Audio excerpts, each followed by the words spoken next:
કુકરમુંડા તાલુકાના મોરાંબા ગામે રહેણાંક મકાનમાં તોડફોડ કરી ચોરીની ઘટના સામે આવી છે. અજાણ્યા ચોર દ્વારા મકાનની બારી તોડી અંદર પ્રવેશ કરી ₹33,000થી વધુના સામાનની ચોરી કરવામાં આવી છે. આ મામલે કુકરમુંડા પોલીસે ગુનો નોંધી વધુ તપાસ હાથ ધરી છે. શું છે સમગ્ર ઘટના, જોઈએ આ રિપોર્ટમાં. તાપી જિલ્લાના કુકરમુંડા તાલુકાના મોરાંબા ગામના રહેવાસી સુનિલભાઈ રવિદાસભાઈ વસાવાના રહેણાંક મકાનમાં તારીખ 18 ફેબ્રુઆરી 2026ના રોજ અજાણ્યા ચોર દ્વારા તોડફોડ કરી ચોરી કરવામાં આવી હતી.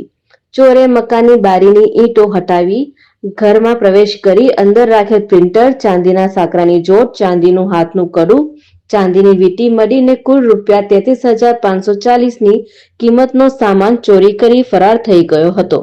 બનાવ અંગે કુકરમુંડા પોલીસ સ્ટેશનમાં અજાણ્યા ચોર વિરુદ્ધ ગુનો નોંધવામાં આવ્યો છે.